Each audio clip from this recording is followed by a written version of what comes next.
Okay, and we are back for session 6 of the TAM Atlas Capstone presentations. This is the motion video section. Can everybody hear me? Cool. Okay, so before we get started, I'd like to introduce our reviewers. First, we have Jason Belt. Say hi, Jason. Are you muted? I was. Hello. There's Jason. So over a decade of television experience has seen Jason work on everything from American Idol and The Voice to Hollywood Game Night and So You Think You Can Dance.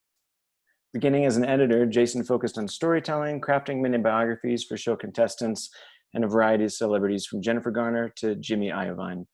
Transitioning from post-production to production has seen him help craft NBC's Hollywood Game Night as supervising producer, Christina Aguilera's Tracks as supervising producer, revamped Fox's Teen Choice Awards as co-executive producer, and developed NBC's newest music show, Songland. And amongst all that, Jason has one of the best singing voices of anyone that I know. So thank you for being here, Jason. Very kind. And we also have Catherine Lewis. Say hi, Hello. Catherine. Hi. Catherine is an associate professor in the design program at Ostos Community College in the South Bronx, New York. Her personal creative practice includes fiber arts and works on paper. And of note, Catherine was responsible for getting me my first job in academia. I think you had something to do with it as well. All right, so thank you, Catherine, for being here. Okay, so without further ado, we're going to launch into our presentations, and we're going to start with George. Take it away, George. Awesome. You can see that all right? There we go. All right, so my name is George Marshall, and my project is Kendama, an informative animated video series. This project, is an animated video series explaining what Kendama is, where it came from, and how to get started. And this will be hosted on a simple website as well. So before going through the details of the actual project, it's definitely important to talk about what Kendama is, and this is it. It's an ancient Japanese skill toy that recently has been repopularized in the US and countries all over the world. There's a niche community of players who connect through social media by sharing content with each other, as well as meeting up for events and competitions internationally, similar to that like skateboarding or the yo-yo community. I'm fortunate enough to actually have a sponsorship for this toy. I'm sponsored by Sweets Kendama, which is the biggest kendama company in the world, which is really cool. They fly me out to events internationally. They allow me to test new product before it's released, and they've also given me the opportunity to design my own kendama. And that's actually the one you're looking at right here. Last year, I went through the process of watching just some illustrations in my notebook, go through the production process in the factory, to eventually being able to be online on their website for anybody to buy. So it was really cool, and clearly this is a big part of my life and kind of what I do at school for the past 7 years. And it's brought a lot of joy to my life, and I kind of want to show other people what it could possibly bring to theirs. So that's kind of some of the background. So like I said, there's a lot of content online. This is the Sweets Kendama's YouTube, just a screenshot I took. They post lots of videos such as tutorials of beginner to advanced tricks, event recaps of different competitions held around the world, unboxings of different products that they're releasing, and the big one is edits. And edits are kind of a player's chance to showcase their best tricks that they filmed over the past week or month or year. And another big aspect of that is actually putting your own style into it through videography and editing. So this is one that I made last fall for the release of this kendama. So I'm just kind of trying to show that I've been involved in this scene for a while. And I've noticed that there's never really been any animations or animated related content within the community. And I wanted to be the first to explore that and see what could be done with it. So yeah, besides just making some cool videos for the community, my main goal is to introduce new people to the toy, and encourage them to see what it could do for their lives, because it's done wonders for me, and I've seen lots of people that it's helped them through hard times, and I just want anybody to have the opportunity to see what it could do for themselves. So yeah, the original project description was supposed to be a physical installation that was designed for the Atlas Expo. the videos would have been displayed on a TV screen, and kendamas would have been available for the viewers to actually try as they're watching the videos, as well as have the opportunity to win one for their own through some simple challenges or something that I would have done. So this would have helped accomplish my goal even more because they would have been able to use the toy that I'm promoting after the project is over. But nonetheless, we came up with a pretty cool project.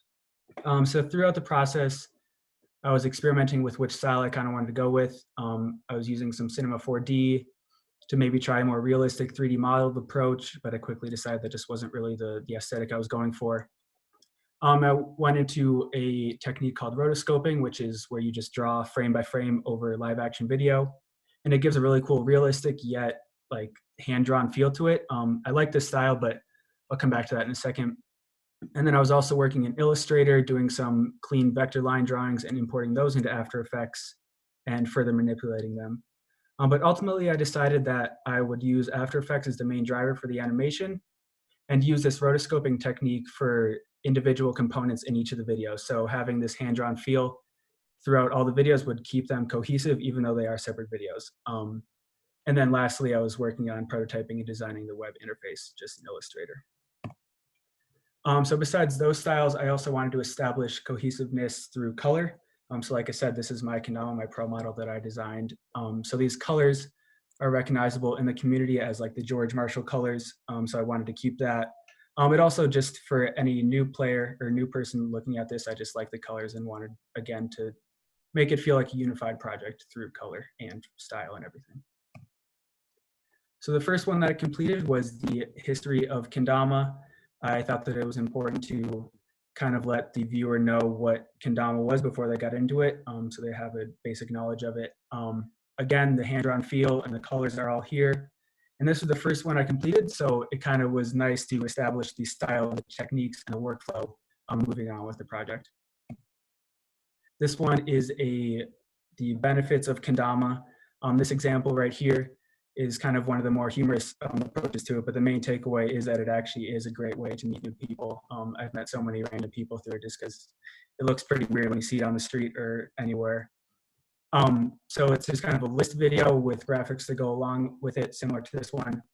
And there are also more serious topics like it's good for mental health and it's simple pastime and hand-eye coordination and things like that. The third one I was working at, I called it the Kendama Trick Encyclopedia because there are literally an infinite amount of tricks that can be done with a simple toy. There's new tricks being invented every single day.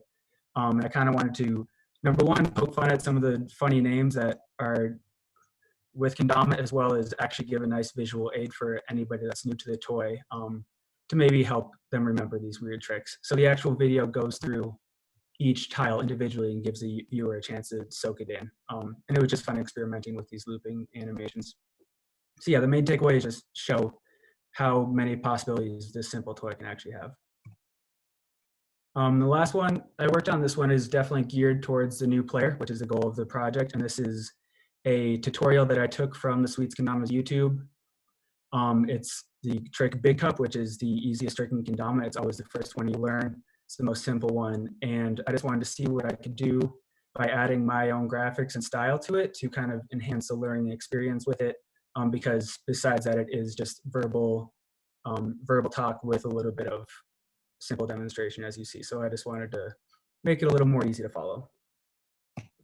So yeah, the final step was kind of bringing them all into one cohesive platform. So again, this is just a screenshot of the website.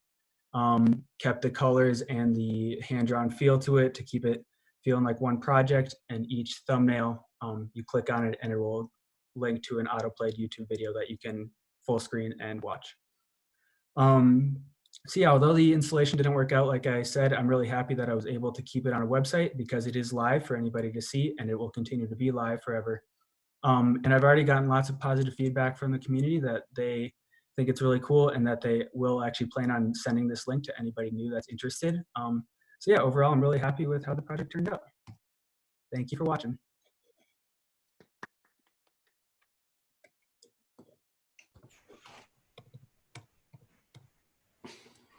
Thank you, George, and we will pass it on to our reviewers. Would Catherine, Jason, either of you like to start?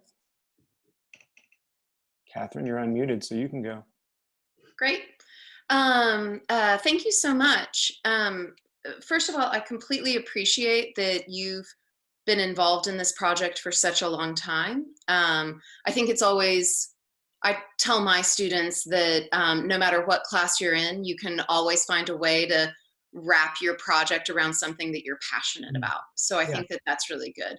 I also really appreciate all of your exploration. You were very concise in kind of showing us all the different ways. I think I ultimately understood what was going on with actually what kendama is by the end. You maybe could have clued me in just a little bit earlier. I was like, wait, am I supposed to know what this is? And then I was like, does something move? But I was interested, so that's also good. And I think also the animations combined with living on the web is always really great. I think design-wise for me, which is probably more of where I'm coming from, I love a lot of the little details. For instance, the animations in the Trick Encyclopedia were really appealing to me. I loved watching every single one. And I think the reason I loved them was their simplicity of the lines. I think that some of the other places visually, like in the website, you have a lot of different things going on. And I feel like if you, for instance, your little repeating background, like that little graphic probably could have been used somewhere else more simply, and like the color palette maybe didn't need as much of a background. Like that color palette with clean white behind it might have showcased kendama more, because for those of us that don't know a lot about it, you need to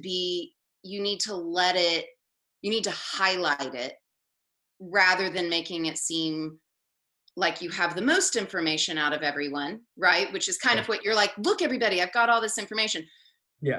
But sometimes too much of it can distract us. But that was like a really great process that you took us through, and way to go switching to online teaching in the middle of it. So there's always a pat on the back for that as well. So anyway, I enjoyed it. I'll pass it on to Jason. Thank you so much.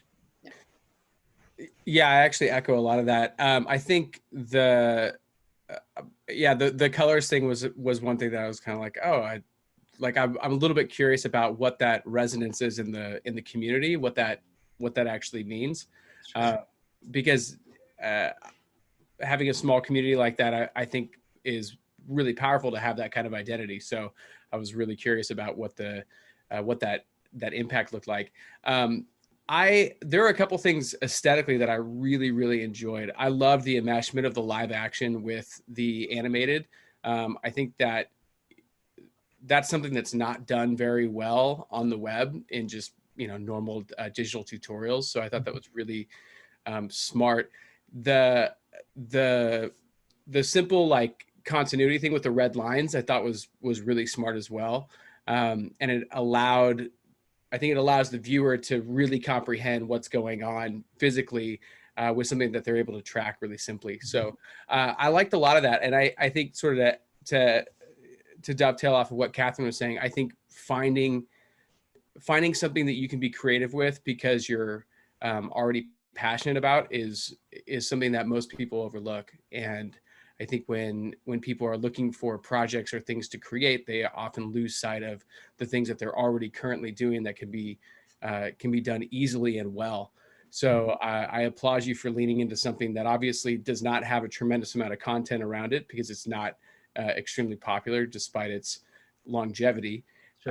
And I think the way that you approached it was really smart and unique. I was curious though, with the process you went through with Cinema 4D and then moving into kind of the rotoscoping, what was why did you land on sort of the hybrid? Well, yeah, I guess, it was mainly just aesthetic preference. The Cinema 4D, number one, I hadn't really worked with before, but I had worked with the other techniques. So it was kind of more of I knew I could do more with the direction I went with. And as far as like kind of adapting the fully rotoscoped to kind of a hybrid, it was a big thing just about tedium and time frame, just because Yeah. that it takes hours to do a second. So that Right. was a big part of it.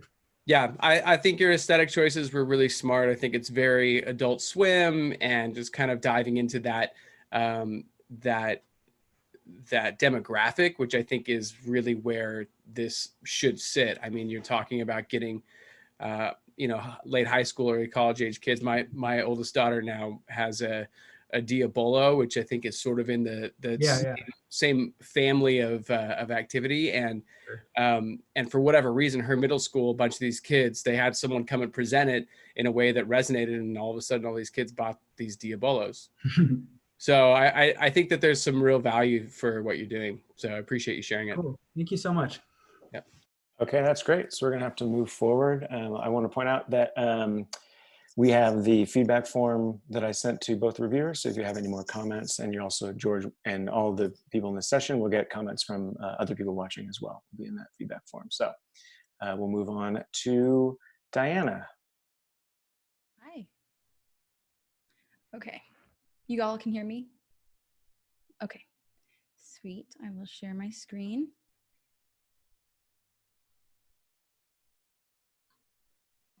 Alrighty, so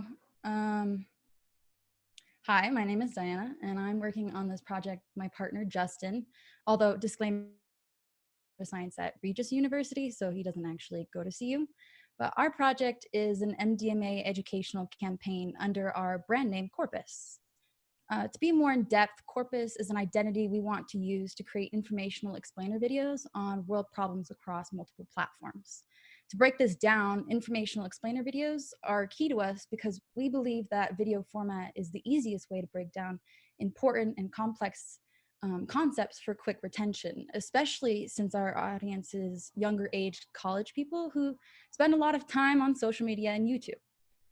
By world problems, we don't mean current news issues such as the coronavirus, but rather issues that news platforms don't usually cover because they're not a current event, but an everlasting problem, such as depression. And while some people may harp on how a lot of videos nowadays only bring into view the problem, we feel it's extremely important to educate people on solutions or ideas people are currently working on and how the viewer can help. And lastly, since our audience is in broad term, like college age people and anyone who is looking to learn more about MDMA, a multi-platform campaign is necessary to reach that wide audience. So 4 areas that we would like to eventually tackle grow in the amount of engagement from left to right, social media being not very engaging to eventually condensing all our research into an article that's very in-depth on our website. So for this project iteration, we focused on a YouTube length video, which would then be broken down for social media. This video is around 11 minutes with animation and narration to help break down complex ideas. We created this video keeping in mind how to change the format into small bite-sized chunks for social media. And these social media videos are necessary to widen our reach, like we said, for those people who are using social media as their form of news and learning. The shorter social media videos then will implore people who are curious about MDMA, want to learn more, to go watch our longer video by visiting our website. This website is the final part of our project, and it hosts our video. It has important facts and our resources for those who are interested in learning more. Now about the topic of our campaign, MDMA. So for those of you who may not know, MDMA is a hallucinogenic drug that gives the user a feeling of euphoria, love for those around them, and overall happiness. You might know it as ecstasy or Molly. They're both MDMA, they're just packaged differently. So why is this drug worthy of a campaign? Well, it's quite a lack of education about MDMA's long-term effects, and the big one being depression. It's well known that MDMA does have a small depression period after use, but it's been actually researched that the use of MDMA is neurotoxic and it kills neurons. So when users age naturally, they become clinically depressed with no cure. MDMA is also a hard drug for users or potential users to research themselves because many research articles are not only complex in scientific language, but they also have a lack of consensus when and what dosage this neuron damage occurs. And lastly, this project is necessary because while others have attempted to create an educational video on the damage of drugs, they've been received poorly because the videos all share the same anti-drug sentiment that turns off a lot of users from the entire message. Our project is specifically not anti-drug, but rather hoping to help users to be informed if they do choose to take MDMA. Our first step in this process for creating this campaign was lots and lots of research, reading neuroscience articles, and then creating a script, checking and double checking with our neuroscience and communication experts that what we were saying was exactly on par with what we wanted to get across. Next, we had to prepare for the filming part of the narration. So we created our own background in the first month by chopping, planing, painting, and staining this very heavy backdrop. And as you see in the picture below, it's behind my partner, who is the narrator. Then we created assets for the animation sections in Adobe Illustrator. So each shape was imported into After Effects, and then these are some stills from that process. We also created audio assets for the intro and voiceover sections. And lastly, the most time-consuming part of this project was the animation. Most of the animation was done in After Effects with lots and lots of pre-comps and adjustments and masks and trim paths. We also used Adobe Animate on a few sections that were hand-drawn. So here's a small section from the full video. This part is about neurotransmitters, and it shows both the narration and the animation throughout the video. First, let's talk about the known mechanisms by which MDMA affects your brain. And bear with me here, because MDMA in particular is known to be neurochemically messy, more so than other drugs, meaning there's a lot that goes into understanding how it works and whether or not it's safe. MDMA acts mainly on 3 neurotransmitters: serotonin, dopamine, and norepinephrine, with most of its effect occurring around serotonin. And neurotransmitters, they're basically substances that carry impulses between parts of the brain, with different neurotransmitters being linked to different cognitive functions. For example, dopamine is implicated in reward, norepinephrine in alertness, and serotonin in mood.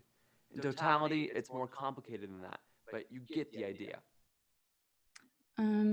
Next, we also I made sure that the animations can be easily altered to the social media standard 4 inches by 5 inches. So what's playing now is a section of animation that just shows that we thought about how to reformat it so that the most important parts of the animation were still in frame.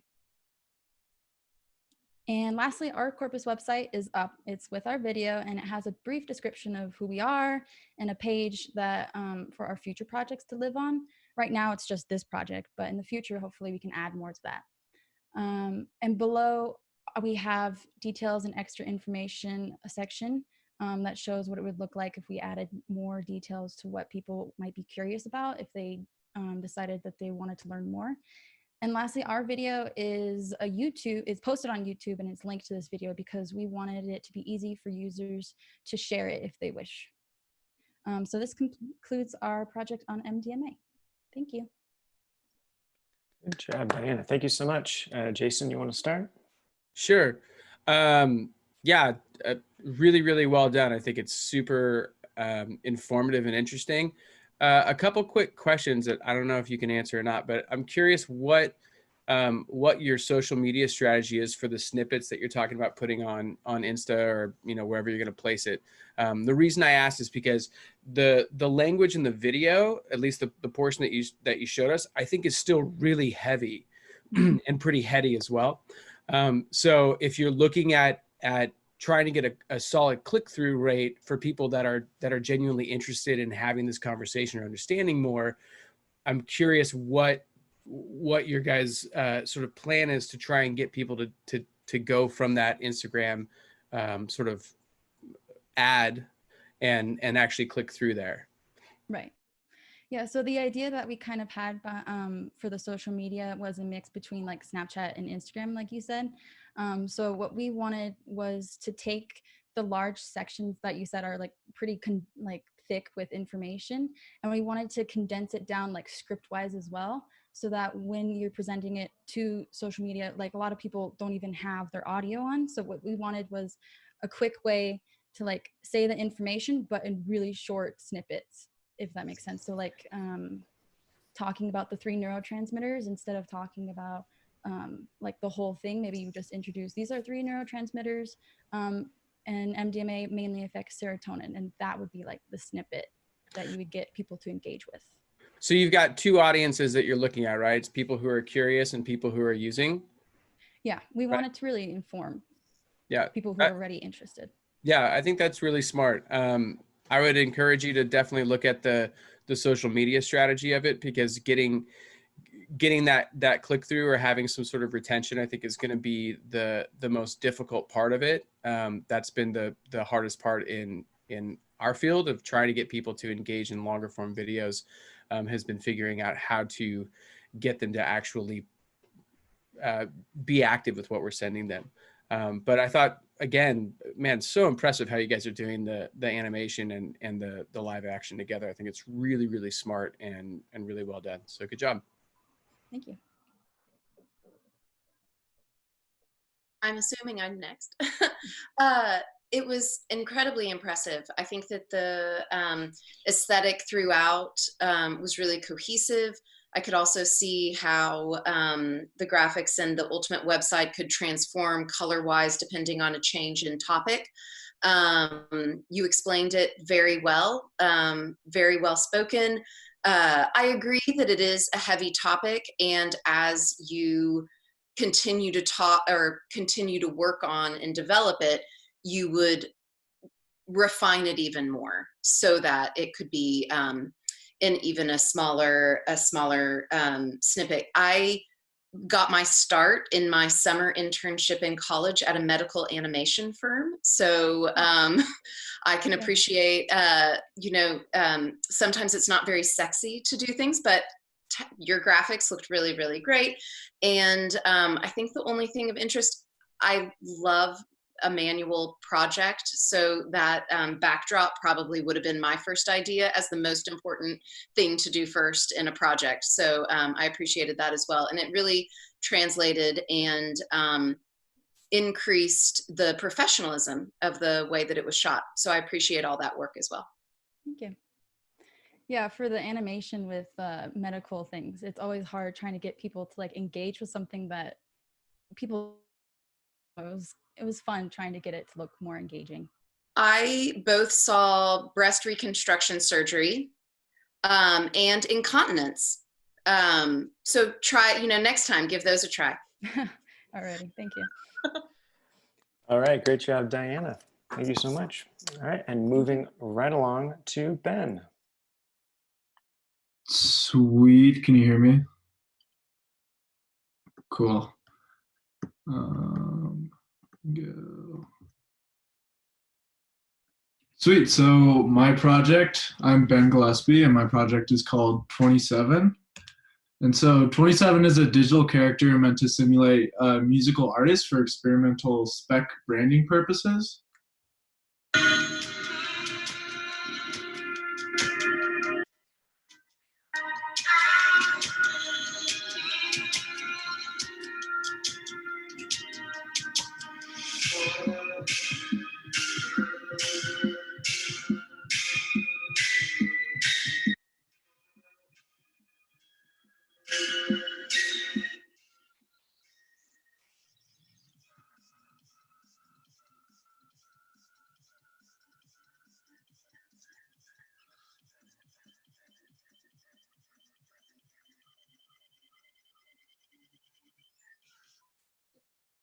Sweet. So I tried to incorporate different design choices and assets into different emerging technologies to provide a greater, more immersive interaction between this hypothetical artist and their hypothetical fans.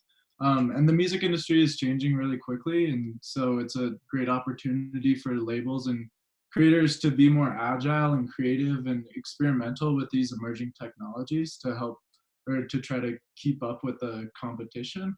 And Billie Eilish is really good at this. Her team at Interscope does a lot of cool things. For the past 2 album releases, she's teamed up with Oculus VR to do virtual reality concerts, but those are a little bit bottlenecked because not a lot of people have actual VR headsets. And then Marshmello did his Fortnite concert, and actually I think Travis Scott is doing one right now.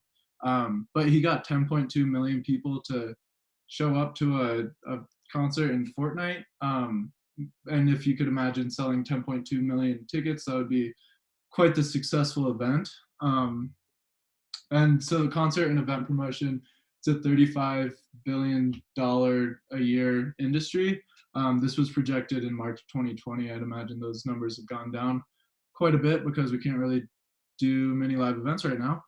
But so my project was experimental branding and not necessarily finding a digital alternative for a live event, but the same purpose kind of permeates through both of those, and that's to try to create more immersive digital experiences.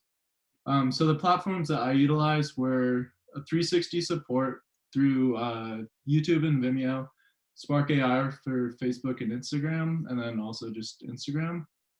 So this is my character. His name is 27, and I created it in Cinema 4D, rendered it in Octane. The base meshes I got through Adobe's Mixamo, and then I edited those in Cinema 4D and animated them in Mixamo, and then brought them back to create the worlds around him. And then all the deliverables were optimized to be experienced on mobile because I didn't want that huge bottleneck around the VR headsets.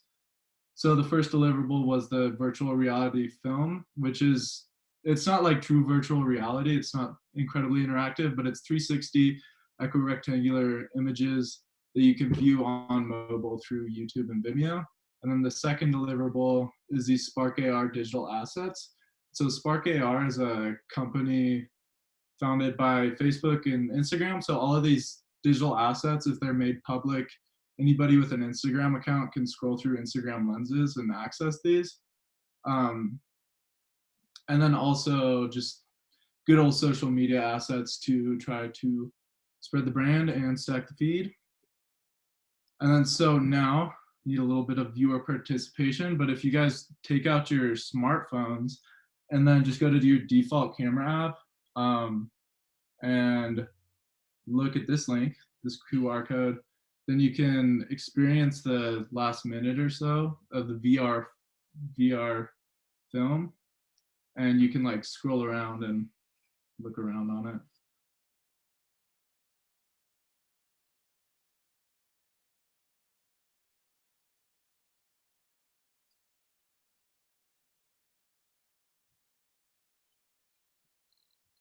But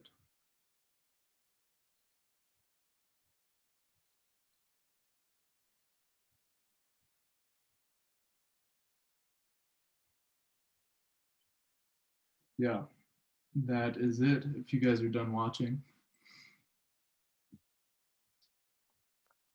Okay, good job, Ben. Thank you so much. So we'll start with Catherine on this one. Hi, thank you so much. Sorry I disappeared. My phone was in another room. So I did miss out on the QR code, but I screenshotted it. So very powerful visuals, and the Roman numerals really resonates, and I mean, it almost seems like a movie promotion to me. I think the thing I'm most curious about, because people very important in my life are involved in the music industry, so yes, that concerts and promotions number is going down drastically. It seems as if you're interested in reusing or having the concept where this guy could be reused by others. Is that what it is? Yeah, well, it was kind of the original concept like last year was to create like a virtual identity around an artist. But I was having trouble finding an artist that was willing to help me out with that. And then just like releasing different assets for their different songs. But now it's just kind of like an experimental branding piece for, I used Jackknife's single Witchcraft, and then just made everything else myself. Awesome. Okay. I guess that's what's a little bit unresolved for me, where I think the thing that was, I thought it was at first, was maybe branding platform, and somehow this guy could be used in multiple different spaces, but it seems as if it is more one-to-one, but providing a portfolio of experiences that somebody could have. I mean, it seemed, you know, this is definitely the way that people are thinking now. And it has to be what all companies and music industry are exploring, because it's the next area where everything is. I think the only thing that maybe was missing for me, and maybe it's being spoken to with your not really having an artist to work with, is that it could have been a movie trailer, or it could have been a music branding performance person. But just in the nature of the character you've developed, it's very anonymous, muscular, you know, and so I'm not sure, as much as it's an identity, it's almost an anonymous identity. And so if that is the angle of someone in the industry, that is one thing. But I think that you knew that that was a step that should have happened in the project, and maybe it's the step that I'm missing. Now, super appreciative of all the work you've done, and I see where it's going. It's just it being completely cohesive at this point, I'm not quite there. Okay, totally. Thank you. Yeah, I actually agree with Catherine on a lot of those points. I think the thing that was difficult for me to track was where the connection was to the music space specifically. I think that the render that you've created and the character, as well as the environments, is really impressive. And if it were done to be available to be individually skinned, then I could see that as having some significant potential for a label, for a variety of artists. Otherwise, you know, I think you sort of hit on it, Ben, earlier. Having an artist attached obviously will dictate what the style of the character is, and so when you have something that feels a bit ambiguous, it's hard to see where the connection is with you know, whomever the potential artist would be. And you know, using that Billie Eilish reference, I think that's a strong example of how artists are moving into this a little bit more. Obviously, the Gorillaz have done it for years, but the more that you have the opportunity to explore something that is solid storytelling, I think AWOL Nation just released a big slew of videos that dealt with some similar animation stuff.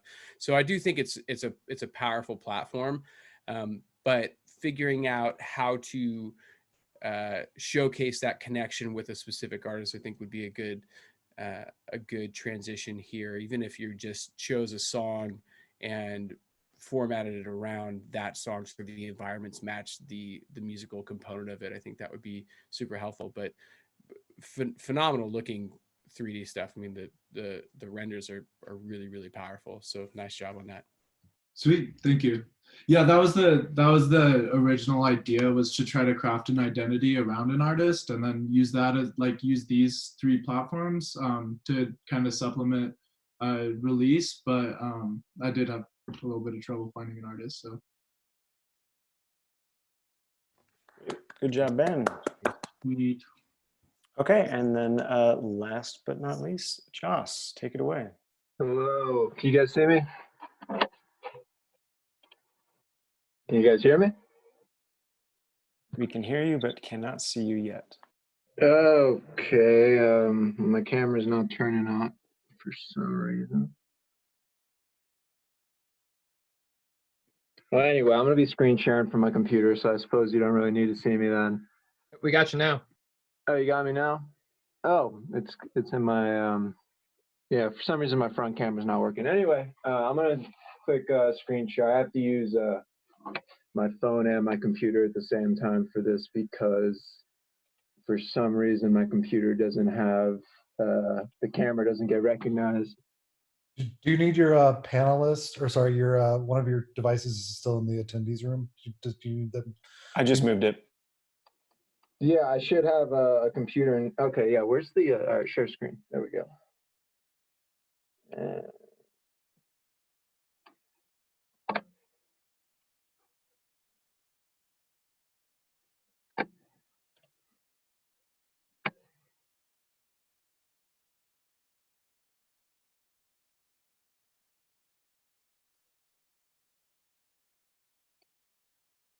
Okay, there we go. Sorry about that. You guys getting my screen? Yep. Cool. There we go. Oh, okay. Anyway, my project is called Outfits. It is an interactive virtual reality animation.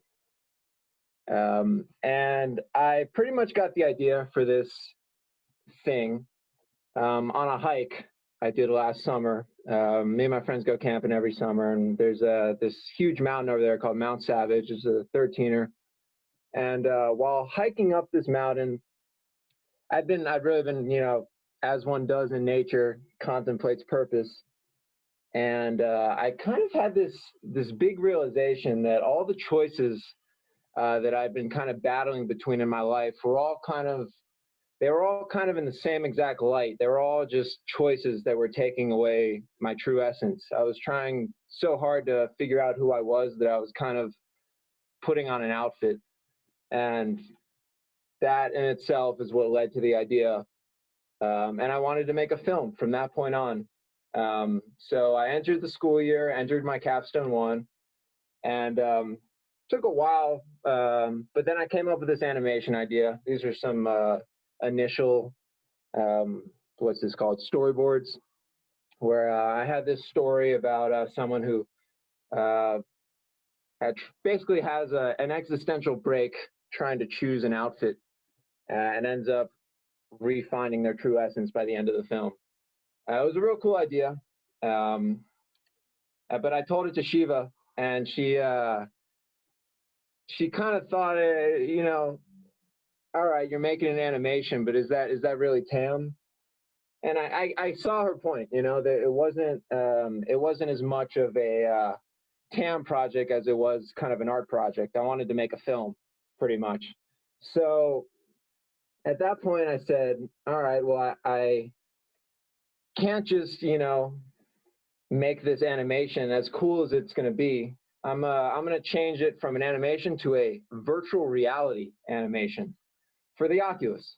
And that's kind of what started the whole TAM thing.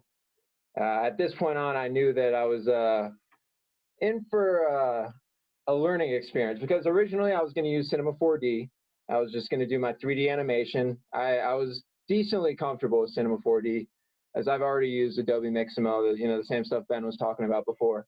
But then I thought, Bandersnatch had come out at the time. If you guys aren't familiar with that, that's pretty much a Black Mirror episode that actually is interactive. You can actually use your remote control to view the or to interact with the TV, and you can like choose your path. So I thought, oh wow, that would really be TAM, an interactive animation. So that led me to Unity, and I distinctly remember in my Capstone 1 when I told everyone that, hey, I'm going to use Unity, that Matthew, you said to me, have you ever used Unity? And I said no, and then you kind of laughed like, huh. And at the time I was like, yeah, he doesn't know how good I am at learning new things, blah blah blah, but oh my God, I did not realize Unity was so code based. I had coming into this project, zero experience with C#, which is the language that Unity is based on. Close to zero experience with object oriented programming, which is also a major component of Unity. So I did what anyone in my position would do, which was just absolutely binge watch YouTube, just tutorial after tutorial after tutorial, trying to learn the process of game design. And thank God for these 3 channels. I got to give most of the credit to them, especially Brackeys. if you guys are feeling generous, give all of them a subscribe, just because they absolutely saved me and guided me through this whole process of not only learning how to build an animation in a game design engine, but also learning how to do that for virtual reality, because that was a whole second layer of challenge on top of that. And additionally, Unity Answers. It's kind of like a Yahoo Answers type of forum where you can ask your questions and someone will answer. And this right here is a screenshot, of an early question I asked. But what's funny is because along this process, I spent so much time watching tutorials and learning Unity that by the end of this, I was actually the one not only answering other people's questions, but I would ask a question and then answer myself like Dora, like 5 minutes later after figuring out the answer. So it really ended up being kind of a funny process. Next, I just copied Ben. I literally just did this while Ben was presenting. But a QR code, if you guys want to actually watch the animation on your spare time, I'll just go, kind of go ahead and talk through for time's sake. But definitely take a picture of that or screenshot or whatever, because I did render it fully out. Not even, it is made for VR, but I actually rendered it out on Windows as well. So you can watch it on a normal screen, which is easier. It's definitely much easier to watch a regular video. That being said, we'll go talk about the animation now, what exactly it is. So Outfits is the story of a robot, pretty much an android, and I wanted it to be androgynous because I wanted everyone to be able to relate. And it's about a robot that starts off in a very peaceful place. So you enter, and the first scene is kind of like a Garden of Eden kind of vibe. And it's funny because this was not in my original plan at all when I was coming up with the animation ideas. But I started going to church midway between when I first got the idea and now. So this religious imagery has kind of worked its way into all of my art that I've been making. So anyway, this robot starts out in a Garden of Eden setting, and there's actually a scene where you can see right next to him, you can actually slightly see in the bottom right, there's a bitten apple. And all of a sudden there's this thunder, and the robot gets up, and discontentment, basically, the first sense of discontentment in paradise. And that's kind of a metaphor for when we have when we're in a good place and we suddenly don't feel enough anymore for whatever reason. Anyway, so the next scene, and this is a really cool scene, is this and actually more religious imagery, idolatry. Pretty much the robot goes to worship a giant statue and of another robot, kind of like an ancestor before him, and then enters this ritualistic process of choosing an outfit. So if you look in the bottom left, I probably could have taken a few more screenshots of that, but if you watch the video, you'll see what I mean. That's actually the interactive part. There's this kind of portal that you go into, and you explode with all these different skins. So in this kind of film, the outfits per se are all the different textures that I mapped onto the robot, and they just switch and switch and switch until you actually click with your Oculus remote pointer, and then it chooses an outfit for you, and that's the outfit you have for the rest of the film. That being said, because this was such an extenuous process, I haven't got to make the third scene yet, which wraps it all up. I'm going to have the robot fall from this kind of ego glory and kind of look back to that garden where it first was, and kind of seek to return to the roots. That was kind of the whole message, is to return to the roots and stop being so obsessed with your choices. So that's the third scene. That one's planned. I'm super excited about it. And I guess the last thing I'll say is one thing I thought was really cool is that I actually did not pirate anything for this project. I've been a notorious computer pirate my whole life, and I don't know if it's going to church or whatever, but it now feels against my morals. And one thing that I did to kind of play off on that is I used every song that's used in this animation is all from this artist pictured here called Cullah. And he releases all of his stuff copyright free to use, doesn't cost money, and it's just been my absolute favorite artist lately. And so I used all of his songs in my animation. And I'm actually hoping once I get the third scene done to actually send this to him and see what he thinks. And I think he'll like it. So that's one thing I'm looking forward to. Anyways, that's my presentation. I'm sorry you guys can't actually see my face right now. I'm gonna see if I can turn my camera around so you guys can get a sense of what I look like. Okay, great. We've got about 4 minutes for feedback. So where did we end last time? Did it Jason, you first? I think so. Okay, do it. Josh, I think this is really interesting. As far as the nice hat, as far as the presentation is concerned, I could have done with a little bit less of the backstory getting to Unity, just because, just for time's sake. But I love this idea. I think it's cool. I was able to actually watch the video while you were going through the slides, and I think that I think the idea is really interesting. From a story perspective, I'm really curious about this transition that the character goes through from curiosity to pride, which he kind of needs to get to have that sort of fall moment, right?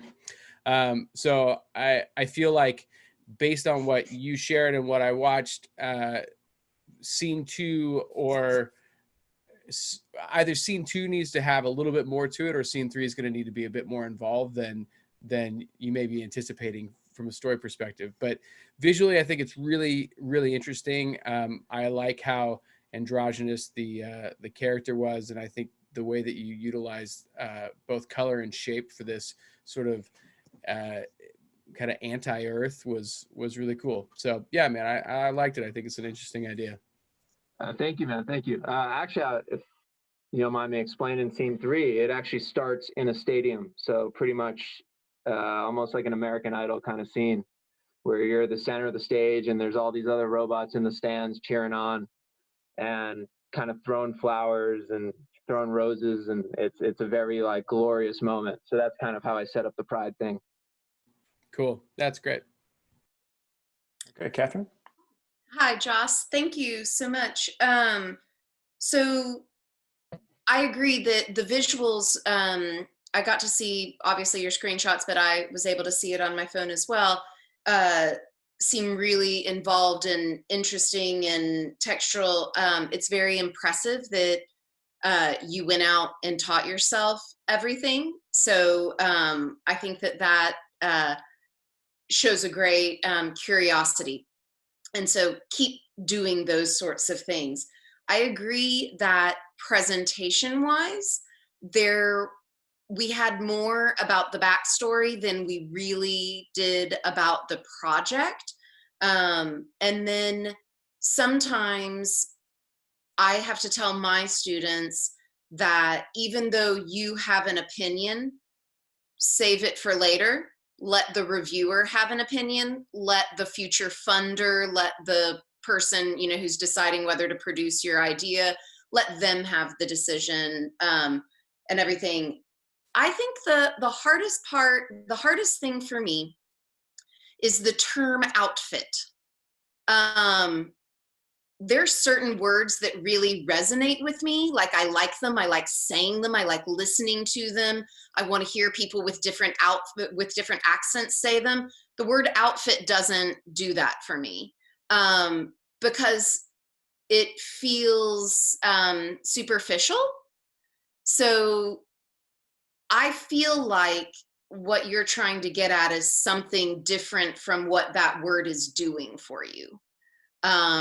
So that actually might be a more interesting exploration. And I'd be interested to see how the third scene makes the just switch to a different texture a deeper experience. Anyway, I guess what it is I still have questions, which is always a good thing. But once scene 3 would come around, you got to answer people's questions probably. But It's summer. Okay. Great. So we're gonna have to. I love that you said the outfits feel superficial to you, because it feels superficial to me too. I think I was actually going for trying to show that that's kind of a superficial thing, but maybe that had a backwards effect. Is that what you were saying? Maybe it just,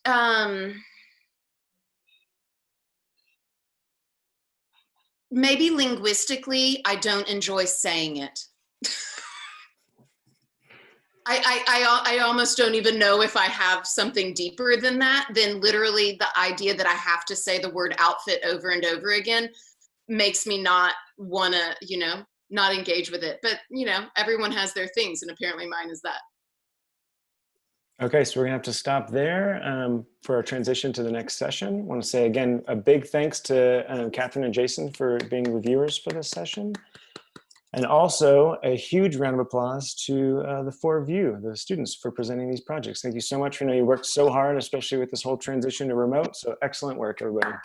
Way to go, guys. Yep, great. Congratulations. Okay, so we'll be at the next session, the sound session. We'll be starting in 5 minutes.